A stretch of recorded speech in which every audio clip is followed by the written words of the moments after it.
Une fois n'est pas coutume, pour cette émission consacrée aux jeux vidéo, j'ai fait appel à un jeune homme de 20 ans et absolument expert en ceci. Son expertise va très loin, il connaît tout, du type de jeu, des formules d'abonnement, des joueurs, des risques. Grâce à ces plateformes de jeux, des amis virtuels sont même devenus des amis dans sa vraie vie. C'est paradoxal, mais je navigue entre une certaine fascination pour l'exhaustivité des informations qu'il a et l'inquiétude d'une certaine addictologie. Quand je l'écoute, j'ai parfois l'impression qu'il me raconte un événement réel qui est en train de se dérouler dans la rue. C'est génial parce que la technologie me fascine et déroutant car ce monde virtuel prend tellement de place. Bref, tout est accessible.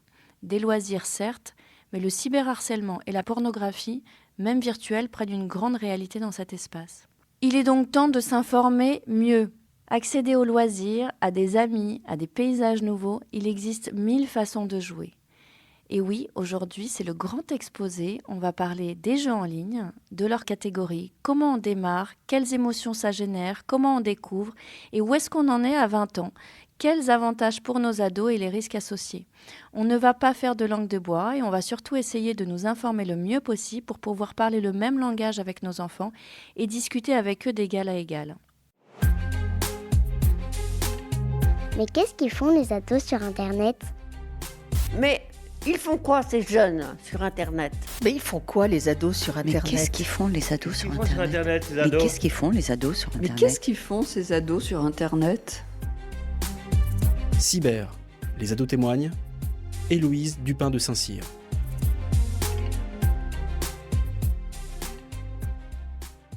Bonjour, je suis Héloïse, maman de 3 enfants connectés. J'ai travaillé pendant 20 ans auprès des plus grandes entreprises à les sécuriser contre tout type d'attaque sur Internet. Je fais partie de ce que l'on appelle les experts en cyberdéfense. Et pourtant, comme vous peut-être, quand mes ados ont été en âge d'avoir leur premier smartphone, je me suis trouvée complètement dépassée. J'ai donc décidé de créer ce podcast pour nous permettre de nous informer et avoir des opportunités d'échange avec eux. Aujourd'hui, on parle donc de jeux vidéo avec Gabriel, qui a 20 ans et vit dans le département du 78. Il poursuit des études de commerce, dispose d'un smartphone depuis la classe de 6e, d'un ordinateur qu'il peut utiliser sans contrainte de temps. Pour m'aider à comprendre l'environnement des jeux en ligne, je lui ai demandé de l'aide. Bonjour Gabriel, comment vas-tu ? Ça va très bien et vous? Ça va très bien, je te remercie. Donc tu poursuis des études de commerce. Qu'est-ce que tu voudrais faire plus tard ? Alors actuellement je suis dans le commerce du sport, du coup dans une école qui s'appelle l'ESG Paris. Et j'essaye de me tourner vers ce qu'on appelle une section e-sport, dans un domaine plutôt de la communication ou de l'événementiel. Donc l'e-sport, pour expliquer très rapidement ce que c'est l'environnement professionnel des jeux vidéo. Donc c'est un peu la Ligue 1 pour le foot, mais version jeux vidéo avec des jeux différents, etc. Du coup, c'est plutôt dans cet environnement-là, on va dire. Est-ce que toi, tu pratiques un sport ? Alors, j'ai pratiqué un sport. J'ai fait 10 ans de handball, mais j'ai arrêté un peu après le Covid. Blessure plus moins l'envie, on va dire. Qu'est-ce que tu aimerais faire comme métier plus tard ? J'adore organiser des événements.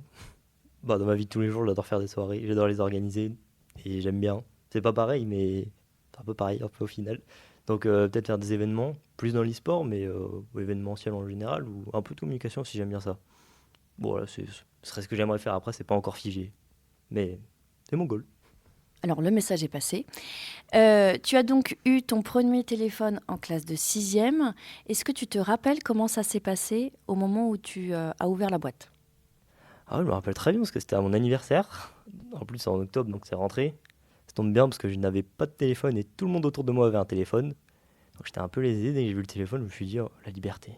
La liberté, je vais pouvoir appeler des gens, je vais pouvoir écouter de la musique, regarder des vidéos.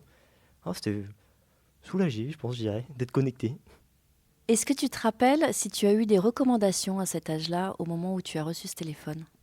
Oh, de mon père, il m'a dit de faire attention au réseau, évidemment. Parce que bon, comme il bosse également dans le milieu de la cyber, il s'y connaît un peu, même si bon, c'est pas un expert des réseaux. Il sait qu'il peut y avoir des dangers, donc forcément, si on est petit, il faut faire attention. Il m'a dit de pas trop aller sur les réseaux, ce que j'ai pas fait, mais j'aurais peut-être dû. Bon, pour moi, ça s'est bien passé, mais pas forcément pour tout le monde. Il faut faire attention quand même. Donc ça, on va en parler un petit peu plus tard. Quand il t'a dit de faire attention, est-ce que tu savais à quoi ? Ah, alors au début, je pense que c'était plus les personnes qui essayent d'abuser des jeunes pour essayer leur voler des choses, des trucs comme ça. C'est assez courant sur les réseaux.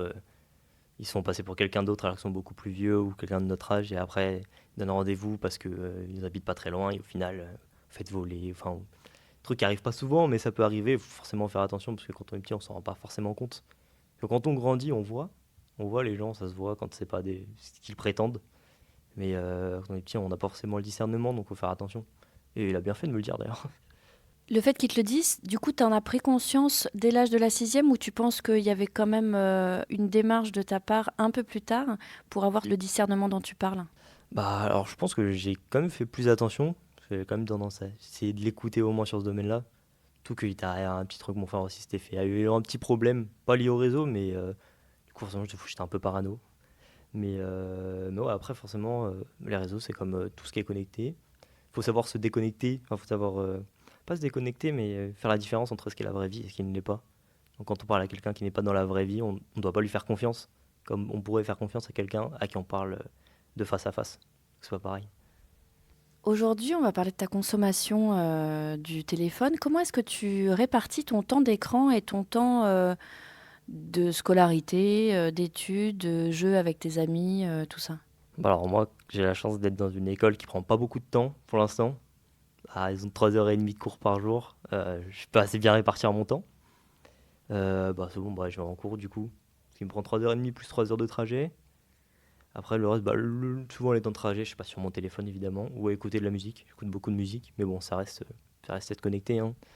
Et après quand je rentre, bah, je me mets direct sur mon PC, que ce soit pour regarder des vidéos, des streams, donc enfin des lives quoi, c'est en direct, sur des trucs que j'aime, ou juste jouer avec mes amis en appel Discord, donc en appel quoi. Donc ouais, je dirais une bonne grosse partie de ma journée sur les écrans quand même. À quelle heure tu te couches? Alors, je suis insomniaque en plus de ça, donc moi, se réveiller à 3h30, 4h, à peu près. À peu près. À 3h30, 4h du matin? Oui, du coup, parce que j'ai beaucoup de mal à m'endormir. J'essaie d'arrêter au moins 2 heures avant. Enfin, quand je vais me coucher, j'essaie d'arrêter vers minuit, 1h. Mais le temps que, bah, comme j'ai du mal à dormir, bah, le temps que je m'endorme et tout, que je pense à rien, ça prend du temps. Bon, je règle ça, mais c'est personnel, c'est pas forcément un problème de tout le monde. J'essaie de faire gaffe quand même. Alors, tu essayes de faire gaffe comment? Quelles règles tu t'es imposées, par exemple? Bah alors, déjà, si on veut dormir, faut arrêter les écrans un peu avant quand même. Enfin, faut pas juste, hop, on arrête le PC par exemple, on va dans le lit, on se couche. Ça va pas forcément marcher. Après, moi, c'est un peu spécial, j'ai besoin de bruit de fond pour dormir. Du coup, souvent, je mets une vidéo loin et je la laisse tourner pour qu'il y ait un bruit de fond et je m'endors devant. Mais je sais que c'est pas forcément la bonne idée, c'est juste que moi, c'est ça qui marche pour moi, mais vaut mieux juste tout éteindre et surtout mettre en silencieux son téléphone. Parce que sinon, la moindre notification, on tourne la tête, on regarde et reparti pour au moins 30 minutes sans dormir, quoi. Est-ce qu'aujourd'hui, tu te sens fatigué? Non, pas du tout. Pas du tout, pas du tout. Parce que bah, déjà, j'ai l'habitude de pas beaucoup dormir, pas depuis longtemps. Et puis ça va, je fais quand même gaffe à avoir le sommeil qu'il me faut pour pouvoir tenir la journée un minimum. Parce que sinon, je serais totalement fou. Et tu penses qu'à 20 ans, tu as besoin de combien d'heures de sommeil? Je dirais minimum 6 heures. 6 heures, normalement, c'est le minimum. Après, je peux être vers les 4h30, 5h, mais normalement, ça m'arrive pas trop. Normalement, c'est minimum 6 heures. Et le mieux, c'est 8 heures, je dirais. Sur les contenus que tu consommes en ligne, c'est quoi les principaux types de contenus? Alors, on a compris les jeux en grande partie, et ça, on va en parler. Et sinon, c'est sur quelle plateforme? Bah alors oui, du coup, les jeux, beaucoup de jeux. Sinon, bah, vers des vidéos sur YouTube, du coup. Parce que je regarde énormément de choses. Du coup, comme je l'ai dit avant, j'aime bien le milieu de l'e-sport, moi. Et j'aime bien m'informer quand j'aime bien un milieu. Donc je regarde beaucoup de live sur Twitch. Du coup, c'est une plateforme de streaming.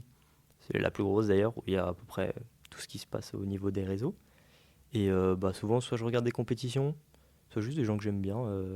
Des fois, c'est sympa, juste on les écoute parler. Puis sinon, grand fan d'animé, donc des animations japonaises. Sur Crunchyroll, par exemple, des trucs comme ça. Alors, Twitch, je connais pas. Par rapport à YouTube, c'est quoi la différence? La différence par rapport à YouTube, c'est que YouTube, c'est des vidéos qui sont préenregistrées, puis montées, mises sur la plateforme. Donc, ça prend entre 10 et ça peut aller jusqu'à 2 heures, mais c'est très rare. Mais c'est préenregistré, alors que Twitch, c'est du live. C'est-à-dire qu'ils n'ont pas de deuxième chance. Ils diffusent en direct ce qu'ils font. Donc, si jamais ils jouent On voit en direct ce qu'ils font. En fait, ils ont un chat. En gros, c'est là où les personnes qui les regardent peuvent parler avec eux. En gros, c'est plus vivant, c'est pour interagir en fait avec leur communauté directement. N'importe qui peut avoir un compte sur Twitch? Oui, oui, n'importe qui. Après, quand ils lancent leur live, du coup, ils peuvent mettre une restriction d'âge par rapport à comment ils parlent, par rapport à ce qu'ils mettent sur le live.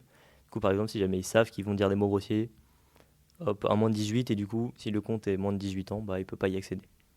Et ce qu'on voit, c'est des vidéos des gens ou c'est une démonstration des jeux qu'ils font en ligne? Bon, moi, ce que je regarde, en tout cas, il n'y a pas que ça. Il y a des gens, juste, ils parlent. Ils se mettent devant une caméra, c'est en direct, et ils parlent avec les gens qui sont en train de le regarder. Voilà, ils font une sorte d'interaction. Sinon, ceux qui jouent aux jeux vidéo, bah, en fait, ils jouent comme s'ils jouaient tout seuls. Juste qu'ils mettent une caméra où il y a leur tête. Ils diffusent leur jeu en direct. Et ils parlent avec du coup, les gens qui les regardent. Ils commentent un peu. Mais du coup, ouais, c'est en direct, c'est pas... Il n'y a rien de retouché. L'accès à Twitch est autorisé pour les mineurs? Ah oui, oui, c'est autorisé pour absolument tout le monde. C'est ce que revendique un peu la plateforme, c'est d'être tout public. Il y a de tout. Après, c'est comme tout, il faut savoir trier, il faut savoir se gérer tout seul. Hein. C'est pareil sur Internet, de toute façon, ce sera partout pareil. Quand tu me parles de Twitch, j'ai le souvenir de 2 sites internet dont j'avais entendu parler par le passé. Omegle, dont je parle dans l'émission numéro 2, me semble-t-il, et qui a suivi un site qui s'appelle Chatroulette. Je vois à ton sourire que tu comprends à quoi je fais référence. Est-ce que tu peux raconter ce que tu comprends de ma question? Disons que c'est pas pareil que Twitch, c'est une interaction directement avec 2 caméras, 2 personnes qui discutent. En fait, c'est des personnes qui sont sur site, qui vont être mises ensemble aléatoirement, donc des personnes qui ne se connaissent pas, qui vont être mises ensemble pour, normalement, le principe serait de discuter. Et avoir le problème de Meagle, par exemple, que bon, il n'y a pas que des gens qui veulent discuter amicalement, on va dire. Il y a des gens qui sont juste là pour insulter des gens gratuitement parce que ça leur fait plaisir. Il y a des gens qui vont mettre des trucs porno parce qu'ils sont fous. Et il y a des gens qui veulent essayer de te manipuler pour avoir des choses de toi. Omegle, c'est vraiment pas recommandé normalement. Faut faire gaffe parce que c'est pas modéré en fait. Il n'y a aucune censure dessus. Donc en fait, tout le monde fait ce qu'il veut. Et quand il n'y a pas de censure, les gens deviennent fous. Donc sur Twitch, il y a de la censure. Alors Twitch, pornographie, c'est banni. En fait, les personnes qui, par exemple, si jamais il y a... Je dis n'importe quoi, mais si on voit en dessous du nombril, bah, la personne qui diffuse le live, donc le propriétaire de la chaîne, va directement être banni du site, complètement. Et des trucs comme ça, il y a les jeux d'argent aussi maintenant, je crois que je crois qu'il y a une réglementation sur les jeux d'argent maintenant, en ligne, poker en ligne, tout ça. Et après, c'est un peu tout. Après, tout ce qui est grave, évidemment, tout ce qui touche aux ethnies, les mots qu'on ne doit pas dire, évidemment, l'homophobie, etc. Tout ça, c'est banni. Et en plus de ça, sur donc les chats, l'endroit où les gens peuvent écrire, la personne qui va diffuser le live, elle peut mettre des mots à bannir. Donc si par exemple, il y a un gros mot qui part, bah, si jamais le mot est banni, la personne ne peut plus parler. Pour essayer de censurer un maximum les gens qui veulent juste soit être malpolis, soit être grossier, soit vouloir faire des choses qui ne se font pas normalement, surtout quand on sait qu'il peut y avoir des mineurs. As-tu des limites personnelles en matière de temps passé sur les écrans? Personnellement, non, pas vraiment. Parce que une grosse partie de ma vie depuis longtemps maintenant. J'ai des amis maintenant aussi. Maintenant, c'est aussi quand je peux pas forcément sortir voir mes amis dans la réalité, bah, j'aime bien aussi, justement, si eux s'ils peuvent pas sortir parce qu'il y a des choses à faire, pas beaucoup de temps, bah, on se met du coup sur Discord. Donc en gros, on peut s'appeler comme un appel téléphonique, mais c'est sur PC. Et en même temps, bien notre jeu en fond, ou tout ce qu'on veut. Du coup, ça me permet de parler avec eux, de faire quelque chose que j'aime bien aussi avec eux, donc de jouer, mais pas forcément que. Il y a plein de trucs que tu peux faire forcément en ligne sans jouer. Et ouais, j'ai pas beaucoup de restrictions. Je joue pas mal par jour, ou alors je regarde pas mal de choses. Je te propose de faire un jeu. Tu vas me catégoriser de 1 à 5. 1 étant pas du tout, 5 étant tout à fait. Les questions suivantes, d'accord? Donc, le smartphone est-il un bon outil pour suivre sa scolarité, c'est-à-dire les bulletins, les notes, les résultats, etc., et les informations des professeurs? Je dirais 4, globalement. Parce que alors, ouais, c'est très pratique, c'est d'un coup. Ça dépend juste de l'application des professeurs aussi. Et de l'école en général. Il n'y en a pas tous qui sont le réflexe, parce qu'ils ne sont pas forcément tous connectés. Ouais, je dirais plus 3,5.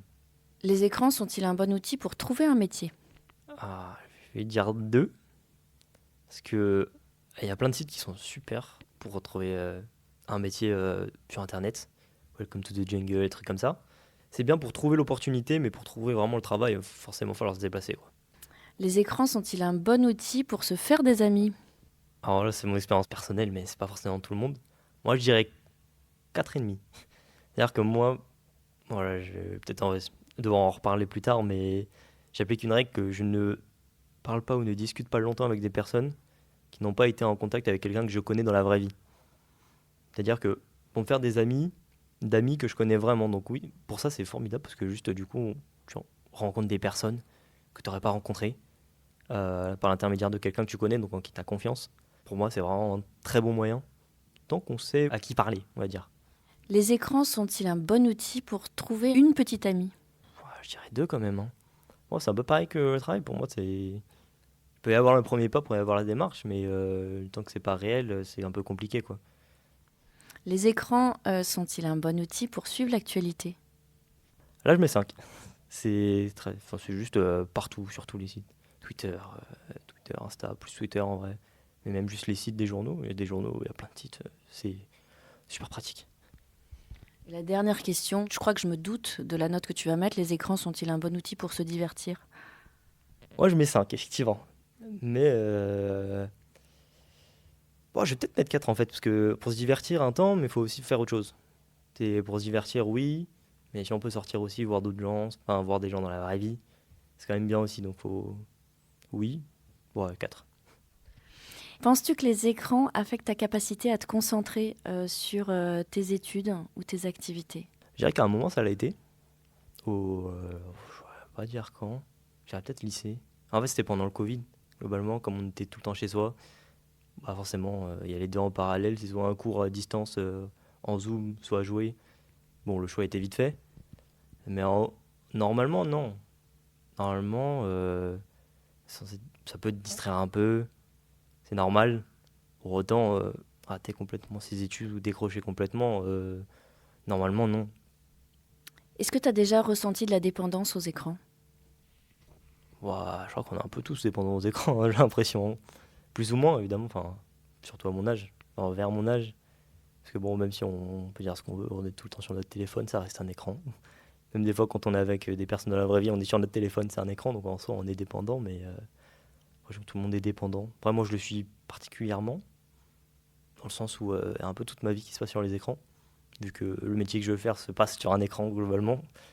Mais ouais, mais après, je suis dépendant, mais c'est décrocher quand il faut vraiment décrocher. C'est-à-dire que c'est ma source principale d'amusement, même de connaissances. Mais par contre, il faut savoir pouvoir décrocher au moment parce qu'il y a autre chose à faire à un moment. Il n'y a pas le choix, il faut le faire. Je dirais être vraiment dépendant à un point grave, sur le jeu vidéo ou écran, c'est occulter complètement le reste, on voit plus rien, on voit que les écrans, et on fait plus ce qui doit vraiment être fait. Là, ça devient vraiment dépendant, problématique. C'est quoi la dernière fois où tu t'es dit, tiens là, il faut vraiment que j'arrête parce que j'ai autre chose à faire? Bah, hier soir, je me suis dit, il faut que j'arrête parce qu'il faut que je dorme, parce que sinon je vais être fatigué, et que bah, même si j'avais quand même envie de jouer, bah, j'ai des choses à faire, faut dormir, et du coup, faut se lever, et du coup, faut arrêter. C'est comme ça. Est-ce que tu as déjà eu une discussion avec un adulte sur cette consommation d'écran où tu vois bien que les adultes pensent que c'est une génération perdue qui passe trop de temps sur les écrans, etc. Est-ce que tu peux nous raconter? Bon, j'ai eu plusieurs interlocuteurs, effectivement. Et bah, premier, mon père, évidemment, mais qui n'est pas forcément dans le jugement, je dirais plus qu'il essaye de comprendre, effectivement. Parce que pour le coup, je suis particulièrement connecté. Par exemple, mon frère, lui, parce que j'ai un frère qui est plus grand que moi, il est un peu moins, alors pourtant, il est totalement dans cette génération-là aussi. Mais ouais, alors d'abord avec mon père, du coup, il essaie de comprendre parce qu'il voit que je passe beaucoup de temps, il s'inquiète. Enfin, premier lieu, il s'inquiétait, parce que ça fait un petit moment du coup qu'on en discute. Il s'inquiétait parce que beaucoup de temps sur les écrans depuis petit. Au début, c'était pas inquiétant, après, j'ai commencé à un peu augmenter la dose, il commence à s'inquiéter, à se dire que j'étais complètement dépendant et que j'arrêtais jamais. On a discuté. Après, du coup, il s'est renseigné aussi. C'est important quand on est parent de se renseigner aussi. Parce que alors nous, quand on joue, on n'a pas toujours raison, loin de là. Mais on n'a pas tout le temps non plus. Il faut savoir faire la part des choses. Après, j'ai rencontré des adultes aussi qui, oui, pensent vraiment qu'on est perdu, qu'on sait plus vivre. Parce que aussi, le truc, c'est que, enfin, moi, en tout cas, ce que je mets dans mon argumentaire quand je parle avec ces gens-là, c'est qu'on a quand même des contacts sociaux de une. C'est pas parce qu'on joue ou qu'on est sur nos écrans qu'on voit pas du monde dehors. Je veux dire, on va juste à l'école, ça nous fait des contacts sociaux. On a des amis, normalement. Après, il y a des gens plus ou moins fermés, ça dépend au cas par cas. Mais ouais, et puis même, ça fait, pour les gens qui sont fermés, ça fait quand même une interaction sociale. Elle n'est pas réelle, mais par exemple, quand on est fermé, ça peut aider à s'ouvrir un peu, d'avoir parlé à des gens qu'on voit pas. Parce que n'importe qui, normalement, derrière un écran, se sent plus en sécurité que forcément dans la vraie vie. Moi, je sais que je connais plein de personnes qui, alors, dans la vraie vie, sont vraiment très timides, très réservées, parlent pas trop, restent dans leur coin. Dès qu'ils arrivent derrière leur écran, bah, ils se libèrent et après, ça impacte la vraie vie, en fait. Parce que ça reste leur personnalité. Donc ouais, je dirais que ça dépend des adultes, en fait. Il y en a qui sont plus ou moins ouverts. Il faut juste soit pouvoir avoir un bon argumentaire pour discuter avec eux et pas être fermé à aussi ce qu'ils disent. Et à l'inverse aussi, que les adultes puissent se renseigner ou justement leur donner les clés pour se renseigner. Alors, si tu veux bien, on va parler des différentes catégories de jeux en ligne. L'objectif, là, c'est de me permettre, à moi, par exemple, de pouvoir discuter avec mon enfant de ces jeux sans avoir l'air complètement novice et qui se sentent finalement en sécurité et en confiance parce que je sais de quoi il en retourne. Je te laisse nous expliquer les catégories qu'il y a, les types de jeux et tout ça. Bon, alors on va commencer simple.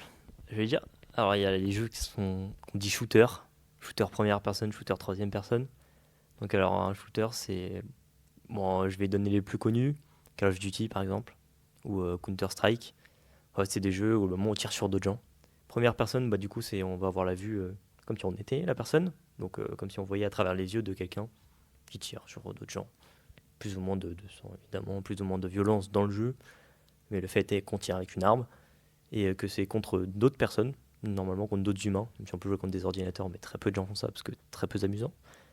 Et troisième personne, si on a la vue du dessus, c'est tout simplement ça qui change. Donc voilà, donc shooter, je pense que c'est une des catégories les plus connues. On a le RPG, dit Role Playing Game. Donc en fait, on incarne un personnage, souvent, on va se plonger dans une histoire, on incarne le héros de cette histoire. Et souvent, c'est des jeux qui se font seuls, la plupart du temps, parce qu'une grosse histoire narrative, une grosse place à l'histoire plutôt qu'au jeu avec d'autres personnes. Donc ouais, on incarne un héros, on devient quelqu'un d'autre, quoi. Après, très connu, le MMO et le MMORPG. Alors MMO, c'est massivement multijoueur. Donc c'est-à-dire que c'est un gros serveur, des milliers de personnes dessus. Tu en crois, c'est vraiment fait pour, à l'inverse du RPG, c'est fait pour jouer avec quelqu'un en fait. C'est fait pour avoir des amis dessus, et enfin, faut jouer à plusieurs pour s'amuser. Et souvent, ça prend une grosse partie du temps. Et MMORPG, c'est massivement multijoueur, mais avec du role-playing game. Donc c'est-à-dire, on va incarner quelqu'un d'autre que nous-mêmes, mais dans un jeu fait pour le multijoueur, donc qui n'a rien à voir avec la narration, par exemple. Il y en a des très connus. World of Warcraft étant le plus connu, mais c'est un exemple parmi plein. Après, qu'est-ce qu'on a ? On a les MOBA. C'est Multiplayer Online Battle Arena. En gros, c'est deux équipes qui s'affrontent. C'est que du joueur contre joueur, par contre, qui s'affrontent. Et tu vois qui est le meilleur, tout simplement. Le plus connu, il y a League of Legends ou Dota. C'est les deux plus connus. C'est très très développé. C'est à quoi je joue, par exemple, personnellement. Normalement, pas trop de violence dans ces jeux-là.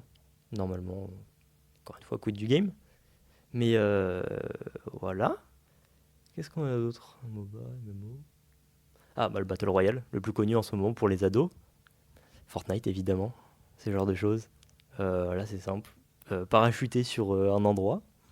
Ça peut aller entre 80 et, je dirais, 200 joueurs sur la même carte. Une partie, le but, c'est de tuer tout le monde et de finir premier. Simplement. Il faut juste être le dernier survivant. Pas forcément tuer tout le monde, mais être le dernier survivant. Voilà. Et c'est les plus gros types de jeux auxquels on va être confronté, normalement. Après, il y en a des niches.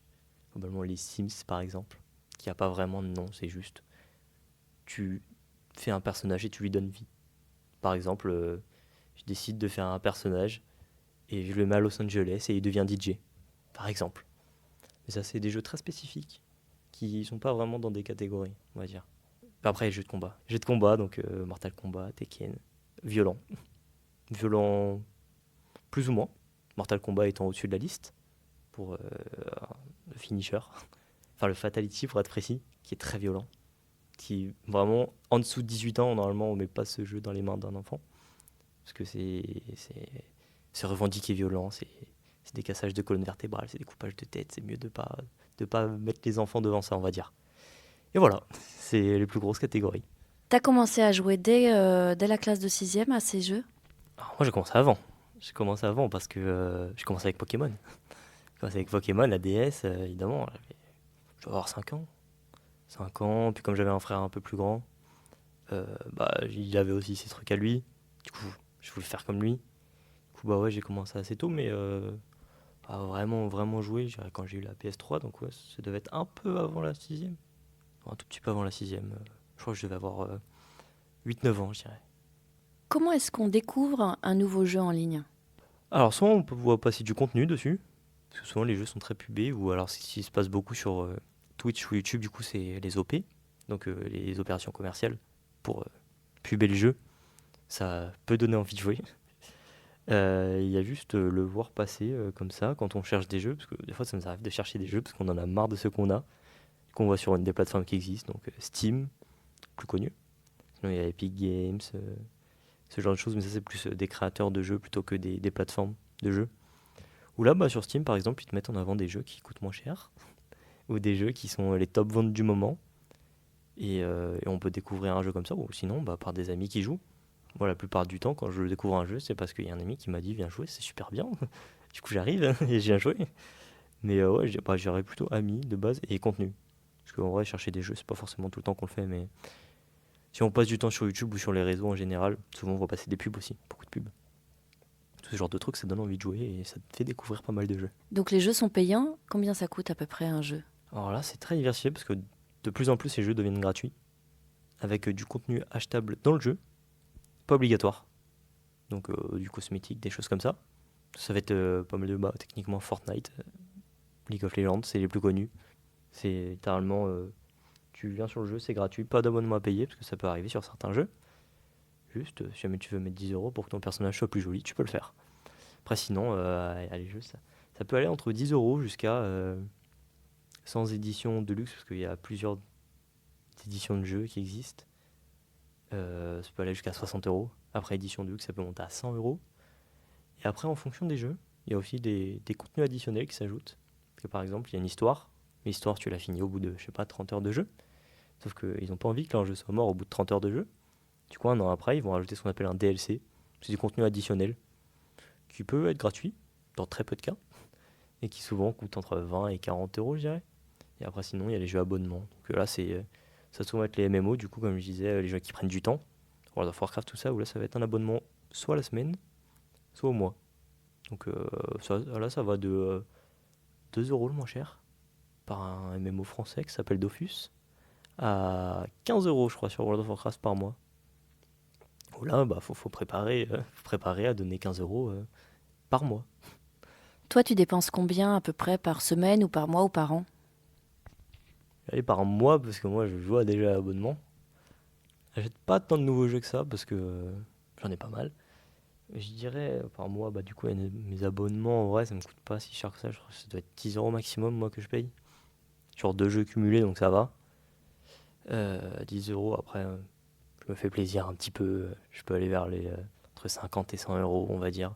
Dépend du mois, en fait, dépend des sorties. Parce que si jamais il y a un jeu que je veux acheter, forcément, ça va monter plus.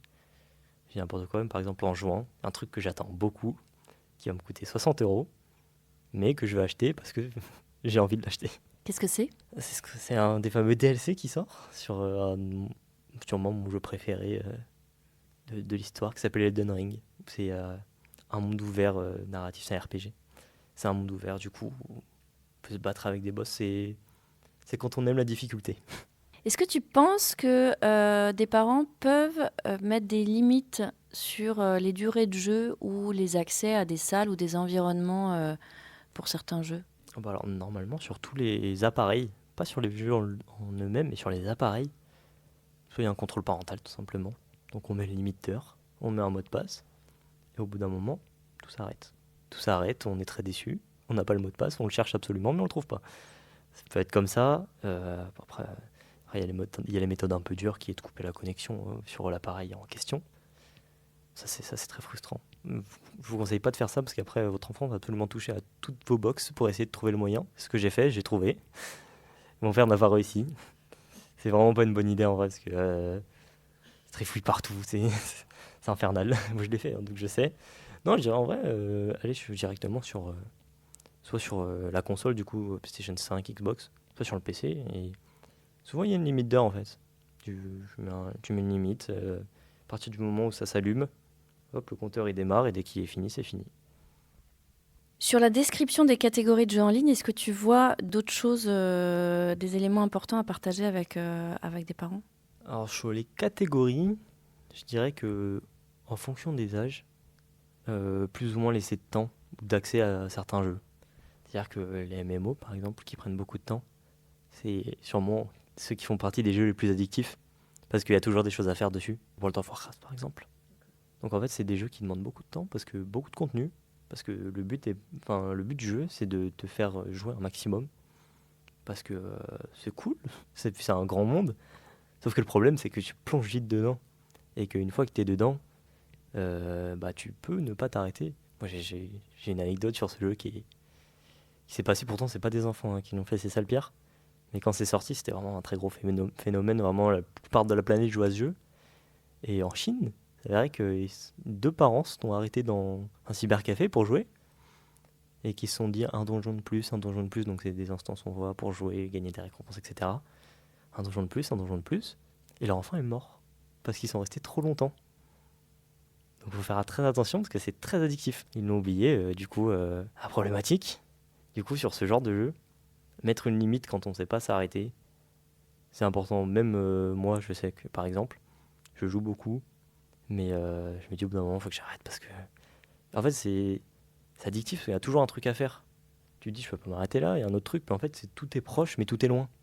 En fait, tout demande du temps, mais dans notre tête, puis même factuellement, c'est que la prochaine étape, donc tu as envie d'y aller, parce qu'en plus, c'est sympa de voir son personnage progresser et d'être fort dans un jeu. C'est cool. Ça, faut réguler. Et après, limite de temps, non, pas forcément. Gérer les MMO principalement, hein.